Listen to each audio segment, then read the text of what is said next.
BNP Tarique Rahman দেশে যাওয়ার পর থেকেই হ্যাঁ ভোটের পক্ষে এখন ক্যাম্পেইন শুরু করেছে।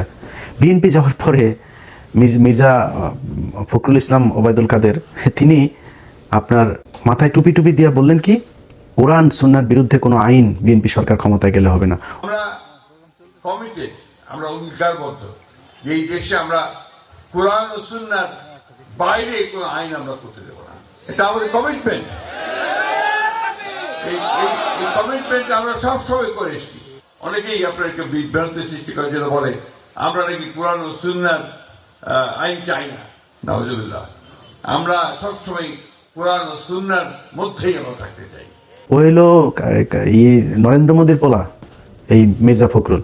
নরেন্দ্র মোদীর পোলা এখন কয় যে কোরআন হাদিসের বিরুদ্ধে আইন করা হবে না। এগুলি সব এই তারেক রহমানের গুতা, এই গুতায় এগুলো সোজা হয়েছে। তো এরকম কিছু কিছু পরিবর্তন দলের ভেতরে এসছে এবং আমি জানি না বিএনপি ক্ষমতায় যেতে পারবে কিনা। এবার বিএনপি যদি ক্ষমতায় যায়, যদি নাও যায়, 5 বছর পরেও যায়, তখন আমার এই একই বক্তব্য থাকবে, এখন যেটা বলছে আগেও যেটা বলেছে। সো আমি এই 5 তারিখের পর থেকে এখন পর্যন্ত যতগুলো ভিডিওতে এই ধরনের বক্তব্য দিয়েছে যে তারেক রহমান অনেক সুন্দর কিছু ভালো কিছু করবে, তার কিছু ভালো উদ্দেশ্য আছে, ভালো কিছু পলিসি আছে, এগুলো বলার পরে আমার যারা লোকজন আছে তারা আবার বলে নাটক কম করো, পিওটিও এইসব কমেন্ট করে। তো যাই হোক, আমি আমার বক্তব্যে এখনও যেই জায়গায় আছে, আগেও যেই জায়গায় ছিলাম, ভবিষ্যতে ওইখানেই থাকবো যে তারেক রহমান ভালো কিছু একটা করবে। এখন সমস্যাটা যেটা হবে সেটা হলো যে তারেক রহমান একা কতটুকু পারবে। এই তারেক রহমান দেশে যাওয়ার মানে দেশে আসার আগ মুহূর্ত পর্যন্ত আপনারা দেখেছেন যে বিএনপির কথাবার্তা কত কিছু। তাহলে তারেক রহমান যদি ক্ষমতায় যায়, ওই লোকগুলোকে নিয়েই তো তারেক রহমান লন্ডনে থাকা অবস্থায় আমরা দেখেছি যে কয়েকশো বিএনপির লোকজনকে আপনার করা হলো, বহিষ্কার করা হলো সুনির্দিষ্ট চাঁদাবাজির অভিযোগে।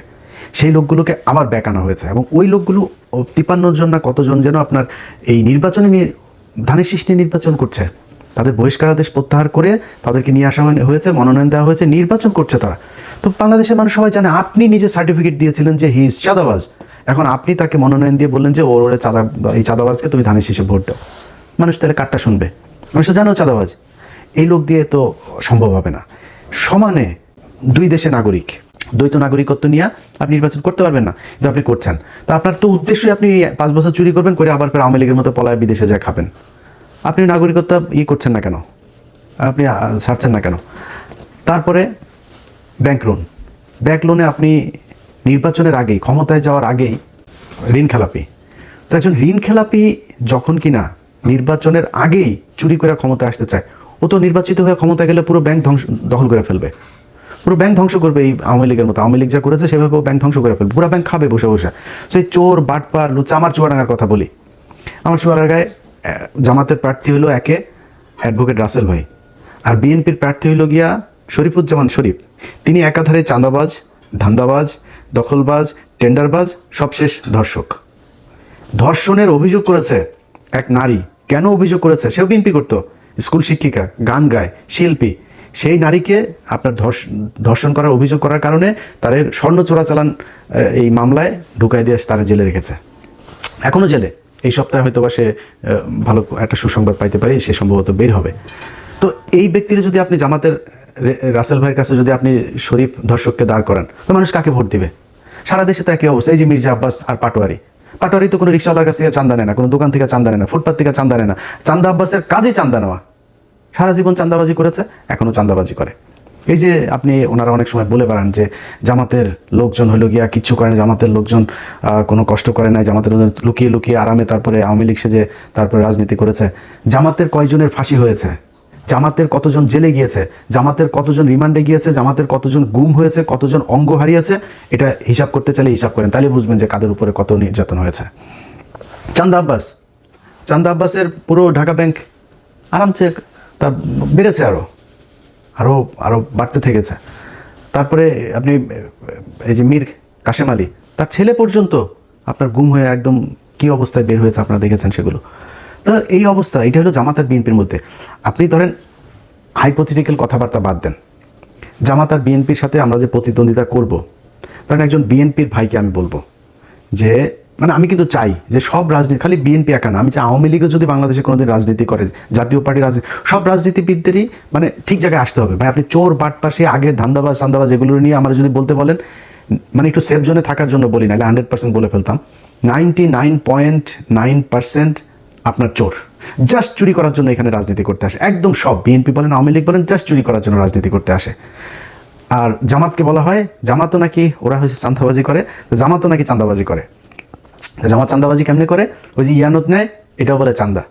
তো ও ইয়ানত নেয়, ওর পকেটের টাকা দিয়ে ও সংগঠন করে, রাজনীতি করে। আর আপনি মানুষের টাকা নেওয়ার জন্য রাজনীতি করেন, মানুষের কাছ থেকে চাঁদা নেওয়ার জন্য রাজনীতি করেন। এগুলি বলে কি আপনি বুঝাইতে পারবেন? জামাতটা আপনি বলবেন 71-এর রাজাকার, এগুলি বলে কি আপনি আমার জামাতটা পেছনে নিতে? মানুষ কেন যেখানেই যায়, যেখানেই শুনেন জামাতকে, আমরা এবার জামাতকে ভোট দিব, জামাতকে ভোট দিব, হ্যাঁ, মানে এরা আবার বলে বট বাহিনী দিয়ে এগুলি করা হয়। তো ডাকসু নির্বাচনে কি হয়েছে? ছাত্র সংসদ নির্বাচনগুলো সব জায়গাতে কেন এই ভরাডুবি? সব শেষ যকসু নির্বাচনে সবাই মিলে, ওই যে বিকাশ, নুরু টুরু সব কটার দল মিলে এসে তারপরে শিবিরের বিরুদ্ধে লাগলো, তাও পারলো না। তো কেন হচ্ছে এরকম? এটা এমনি এমনি? আপনার কি মনে হয় জাহাঙ্গীরনগর বিশ্ববিদ্যালয়, ঢাকা বিশ্ববিদ্যালয়, সব বিশ্ববিদ্যালয়গুলোতে সবাই শিবির করে এখন, সবাই জামাতে যোগ দিয়েছে? নো। কি করেছে? তাদের এই সাধারণ মানুষ যারা, সাধারণ ভোটার যারা, তারা দেখেছে যে ছাত্র দলের চরিত্র আর ছাত্র শিবিরের চরিত্র, না, এটা তো আকাশ পাতাল পার্থক্য। আমরা তো যা শুনি সব মিথ্যা কথা। এটাকে বলা হয় এরা হইল গিয়া এলা এই 71-এ ওর মারে এটা করেছে, ওর বোনের এটা করেছে, খুঁজে পায় না। সারা বাংলাদেশে যে মেজর আখতারুজ্জামান, তিনি এদিন একটা কথা বলেছেন যে ভাই 71-এ জামাত ইসলামের সংগঠনে সব মিলায় লোক ছিল না 300 জন, তারা 64 জেলায় একদম সংগঠন করে, এই যে রাজাকার বলা হয়, রাজাকার জিনিসটাই তো মানে বিকৃতভাবে উপস্থাপন করা হয়েছে। রাজাকার ছিল পাকিস্তানি বাহিনীরা, এই যে ব্রিজ কালভার্ট যেগুলো ভেঙে দিচ্ছিল মুক্তিযোদ্ধারা, এগুলো রক্ষণাবেক্ষণের জন্য তাদের ইউনিফর্ম ছিল চৌকিদারদের মতো। আপনি মেজর আক্তার নিজেও এই কথাটা বলেছে, এটা এর আগেও আমরা বিভিন্ন বইতেও পড়েছি, আপনি বিভিন্ন বিদেশি যেসব ডকুমেন্টারিগুলো ছিল তখনকার, সেগুলো তো গেলেও দেখবেন। এটা কোনো রাজনৈতিক দল ছিল না, জামাতের কোনো সংগঠনই ছিল না তখন সেইভাবে, মানে জেলা ভিত্তিক। ঢাকা শহরে একটা ছোট্ট একটা ইয়ে ছিল, ওইটা নিয়ে তারা রাজনীতি করতো। জামাত ইসলাম একটা সংবাদ সম্মেলন করবে, ওদের একটা মিটিং হবে, ওদের দলের কাউন্সিল হবে, পদ দেয়ার নাম বলার পরে সে জানেও না কিসের লবিং টবিং, সে জানেও না কি হবে, সে কান্না করে, নামাজ পড়ে, সেজদা দেয়। কেউ কারোর পক্ষে কোনো বিপক্ষে বিদ্রোহী প্রার্থী কোনো কিছু নাই। এনসিপির পোলাপান, অখ্যাত পোলাপান, চেনে না কেউ এলাকায়, কেন্দ্র থেকে সিদ্ধান্ত হয়েছে তাকে লক্ষ্মীপুর 1 আসনে দেওয়া হবে। বিশাল প্রভাবশালী জামাত ইসলামের বিরাট মানে হেভিওয়েট প্রার্থী সরে গিয়েছে। এই যে মাহফুজের ভাইকে দিয়েছেন, ওই আসনের যে জামাতের প্রার্থী, উনি ভীষণ জনপ্রিয়, দাঁড়াইলেই পাশ করবে এরকম একজন প্রার্থী। দল বলেছে মাহফুজের ভাইকে দিতে হবে, সরে গিয়েছে, কোনো আপত্তি নাই। একটা জায়গায় আসন দেওয়ার পর 2 মিনিটের মধ্যে জামাতের প্রার্থী ফেসবুকে পোস্ট করেন, দলীয় সিদ্ধান্তকে স্বাগত জানিয়ে, শ্রদ্ধা জানিয়ে সরে যাচ্ছে। কেন? মানে কোনো জায়গায় চেয়ার নিয়ে লাথালাথি নাই, ধাক্কাধাক্কি নাই, কোথাও বক্তব্য দেওয়া নিয়ে ধাক্কাধাক্কি নেই। খালেদা জিয়ার খিচুড়িটা নিয়েও আপনারা কারাকারি করে মারামারি করলেন। প্রতিদিন এদের কামড়া কামড়ি, সেই আওয়ামী লীগ যা করতো তাই হচ্ছে। আপনি বলেন ভাই আপনি আমার যদি এমন বলেন যে ও ইলিয়াস বোধহয় জামাতের দালালি করে, ভাই বললে কোনো সমস্যা নাই, আপনি যার মনে চায় বলেন। আমি তো আপনাদেরকে বিএনপি ক্ষমতায় আসার আগে আওয়ামী লীগ থাকা অবস্থাতে সবসময় একটা কথা বলেছি, কি আমার খালি আমি রাজাকার হইতে রাজি, আমি পাকিস্তানি মিলিটারি হইতে রাজি, সব হইতে রাজি, যা বানাবি সব হইতে রাজি, কিন্তু আমার আওয়ামী লীগ খালি বানাবি না, আর কিছু সমস্যা নেই। আপনি নিজেকে কোশ্চেন করেন, একটা সংগঠনের এত নিয়ম শৃঙ্খলা, এত ডিসিপ্লিনের মধ্য দিয়ে যে সংগঠন আসবে, কোনো চাঁদাবাজির ইয়ে নাই, অভিযোগ নাই, ধর্ষণের অভিযোগ নাই, টেন্ডারবাজির অভিযোগ নাই, এরকম একটা দলের পাশে দাঁড়িয়ে আপনি চান্দা আব্বাসকে দিয়ে কিভাবে দল চালাবেন? সো বেটার একটা পলিসি নিশ্চয়ই আপনাকে করতে হবে। কেমনে করবেন, কিভাবে করবেন, সেটা আপনারা জানেন। কিন্তু আমি মনে করি যে যদি নাকি আপনি মনে করেন বিএনপি ক্ষমতায় যদি আসেও তারপরেও বিএনপিকে ক্ষমতায় টিকে থাকতে হলে, পরবর্তী নির্বাচনে আবার ক্ষমতায় আসতে হলে, এখন অনেক চামচা টামচা, অনেক তেলবাজেরা বিএনপিরই হয়েছে, যারা গত 6 বছরে যারা তারেক রহমানকে চেনেই না, তারেক রহমান লন্ডনের কি এরকমও বসে বসে টকশো করেছে, সেসব লোকজন এখন নিজেদেরকে স্বঘোষিত বিএনপির দালাল হিসেবে পরিচিত করার সুযোগ। এত ইজ্জত বেচতে পারবো না ভাই, এত নিচে নামতে পারবো না। আল্লাহর রহমতে আল্লাহ না খাওয়ায় রাখেন না, আল্লাহ গরিবও বানায় নাই। আল্লাহর রহমতে যতটুকু খাওয়ার দরকার হয়, আল্লাহ যতটুকু পড়ার দরকার হয়, যতটুকু নিজের চাহিদা আছে, আল্লাহর রহমতে করার মতো শক্তি আল্লাহ দিয়েছেন। আল্লাহ যেন এই জায়গায় রাখে, কারোর কাছে যেন চাঁদাবাজি ধান্দাবাজি হাত না পাতায়, তাইলেই হবে, আর কোনো কিছু দরকার নেই। তো যারা 6 বছর বিএনপির ব্যাপারে বহু নেগেটিভ কথা বলেছেন, আমরা আগেও যেভাবে বলেছি এখনও সেভাবেই বলছি, ভবিষ্যতেও, যেহেতু বিএনপির একটা বিশাল শ্রেণী ভারত বিরোধী মানুষ আছে এখানে সবাই চান্দা আব্বাস না, এখানে সবাই শরীফুজ্জামান শরীফ না, এখানে অনেক ভালো মানুষ আছে। সো বিএনপির সবচেয়ে বড় কথা হলো জিয়া পরিবার, তারা ভারত বিরোধী, এটা পরীক্ষিত ইতিহাস এটার সার্টিফিকেট দিয়েছে। আমি তার বিরুদ্ধে কেন যাব? আমার তার বিরুদ্ধে বলতে হবে কিসের জন্য? এটার যদি নাকি গঠনমূলক সমালোচনা করে তাদের যা যা ঠিক করা দরকার সেটা ঠিক করতে হবে। এটা যদি ঠিক না করেন তাহলে ভবিষ্যৎ অন্ধকার। এই যে অনেক ডিসি, এসপি, সচিব, অনেক পুলিশের ওসি টসি অনেকে কিন্তু বিএনপি সাজার চেষ্টা করতেছেন। কিন্তু আপনাদেরকে একটা জিনিস বলে রাখি, সামনের হিসাব নিকাশ কিন্তু সব কথা সোশ্যাল মিডিয়াতে বলা যাবে না, কিন্তু সামনের হিসাব নিকাশ কিন্তু অত ইজি না। শুধু একটু ক্লু দেওয়া যায় আপনাদেরকে। এই যে এনসিপি জামাত ইসলামে যোগ দিল না, এটা খুব সহজভাবে নিয়েন না। এই যে সরকার এখন হ্যাঁ ভোটের পক্ষে ক্যাম্পেইন করছে, খুব সহজভাবে নিয়েন না। এই যে রিসেন্টলি দেখবেন সেনাবাহিনী আপনার সন্ত্রাসী ধরপাকড় শুরু করেছে না, যাদেরকে দিয়ে মারামারি করবেন, শয়তানি করবেন, মানুষের ভয় ভীতি দেখায় ভোট নেবেন, নির্বাচন আসতে আসতে কিন্তু এই ধরনের লোকজন পুরো শূন্য হয়ে যাবে। যেসব ডিসি, এসপি, ওসিরা বাড়তি দালালি করে তারপরে মনে করছেন কোনো একটা দল ক্ষমতায় আসবে, মনে করেন হাইপোথেটিক্যালি ক্ষমতায় আসলো, এই যে আমি কোনো দলের নাম বলছি না, যে কোনো একটা দল আসলো, আর সেই দলের দালালি আপনি করছেন, মনে করেন সেই দলটা 5 বছর পরে যাবে না ক্ষমতা থেকে? আপনাদের যাদেরকে মাফ করে দেওয়া হয়েছিল 5 তারিখে, তাদেরকে কিন্তু মাফ করবে না এর পরের বার। সো খুব হিসাব করে আপনি আপনার দায়িত্ব পালন করবেন, বাড়তি সুযোগ সুবিধা দেওয়ার চেষ্টা করেন না। কারণ জামাত ইসলাম যেই পলিসি নিয়ে তারা আগাচ্ছে, সেটা হলো প্রতিটা কেন্দ্র তারা কাউন্ট করবে। এবারের আগে থেকে বলে রাখি, এবারে নির্বাচনের ফলাফল ঘোষণা হইতে পারে 3 দিন লাগতে পারে, কমপক্ষে 3 দিনও লাগতে পারে এবারের নির্বাচনের ফলাফল। কেন লাগতে পারে? কারণ কিছু কিছু জায়গায় এরকম 2 নাম্বারই করতে পারে। হঠাৎ করে ডিসি অফিস থেকে একটা হয়ে যেতে পারে, ঘোষণা হয়ে যেতে পারে, অমুক 3.5 লাখ ভোট পেয়েছেন অমুক চান্দা আব্বাস। এখন চান্দা আব্বাস যে 3.5 লাখ ভোট পেয়েছে, এখন পাটোয়ারির ভোটগুলি তো জামাতের লোকজন তো প্রতিটা কেন্দ্রের ভোট তারা কাউন্ট করেছে, কেন্দ্র থেকে ফলাফল নিয়েছে, ঘোষণা দিয়েছে ওখানে যিনি আছেন প্রিজাইডিং অফিসার। তো তিনি যে বললেন এই কেন্দ্রে ভোট হয়েছে হইলো ধরেন সারা ওই ঢাকা 8 আসনে মনে করেন ভোটার হইলো 2 লাখ।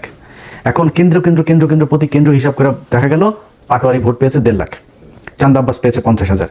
কিন্তু তার আগে ওইদিকে রিটার্নিং অফিসারের অফিস ঘোষণা দিয়ে দিয়েছে ঢাকা আসনের বেসরকারিভাবে বিজয়ী হয়েছেন চান্দা আব্বাস।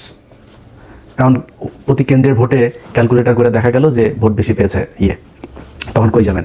সো এরকম 2-1 জায়গায় ঘটতে পারে, আর বেশিরভাগ জায়গাতেই এরকম করা যাবে না। খুব সুষ্ঠু একটা ভোট হবে, এটা মাথায় রেখে তারপরে নির্বাচনে কাজ করতে হবে। যাদের এই যে ঋণ খেলাপি যারা করে এখন নির্বাচন, এই যে হাসনাতের এখানে ব্যাংকের কর্মকর্তাকে জোর করে আদালতে নিয়ে এখন বলানো হচ্ছে যে তার সাথে আমাদের মীমাংসা হয়ে গিয়েছে। যে ব্যক্তি এটা করছে সে ক্ষমতায় গিয়ে পুরো ব্যাংক খেয়ে ফেলবে। আমি তারা কেন বলতে, এই লোকটার গতকালকে একটা ভিডিও দেখলাম, সাংবাদিক ছবি তুলছে, প্রচণ্ড খারাপ ব্যবহার করে সেই লোকটার হাতে করছে। এ নাকি মানে উদয় মানুষজনের ধরে চড়থাপ্পড় মারে, রিক্সাওয়ালাদেরকে গাড়ি থেকে বের হয়ে যায়, রিক্সাওয়ালা ধরে থাপড়ে, মানে খুবই মানে বেয়াদব টাইপের লোক। তো এই ধরনের একটা লোক আপনার এলাকার এমপি হবে, এটা মানুষ মানবে যখন আপনার হাতে অপশন আছে। আগের হিসাব বাদ, আওয়ামী লীগের সোর্স ছিল, আপনি একটা বদমাশ ছিলেন, এটা অন্য জিনিস। এখন তো নিজেদের পকেটের টাকা খরচ করে ডিসিপ্লিন একটা দল আপনার অপোজিশনে। সো সেই সাধারণ মানুষগুলো যারা সুইং ভোটার, সেই সুইং ভোটারগুলোর সিদ্ধান্ত কোন দিকে যাবে। সারা জীবন কিন্তু এই সুইং ভোটারদের ভোটের মাধ্যমে এই দেশের রাজা নির্বাচিত হয়েছে, পরাজিত হয়েছে। সো এবারও সেটাই হবে আমি আশা করি। এবং সেই সুইং ভোটাররা কোন দিকে ভোট দিবে সেটা আমার মনে হয় বিশ্ববিদ্যালয় ছাত্র সংসদ নির্বাচনগুলোতে কিছুটা দেখিয়ে দিয়েছে। আমরা বিএনপি এবং জামাত, তাদের মধ্যে সেই আওয়ামী লীগ বিএনপির মতো অবস্থা, আওয়ামী লীগ জামাতের মতো অবস্থা কখনো ফিরে আসুক আমরা চাই না। একটা দল নির্বাচনে জিতে আসবে, যারা এক্সট্রিম কথাবার্তা বলে তারপরে এই 2 দলের ভেতরে গ্যাঞ্জাম বাজাইতে চান, আপনার সোশ্যাল মিডিয়াতে কমেন্ট করে ভুয়া ফেক আইডি খুলে তারপরে 2 দলের ভেতরে ডিজেফার কিছু আছে, আওয়ামী লীগের কিছু আছে, ইন্ডিয়ান কিছু আছে, এরা এগুলো করতে চায়। আমি সেই রাস্তায় কখনোই হাঁটবো না। বিএনপি এবং জামাত, এই দেশে 2টা রাজনৈতিক দল থাকতে হবে।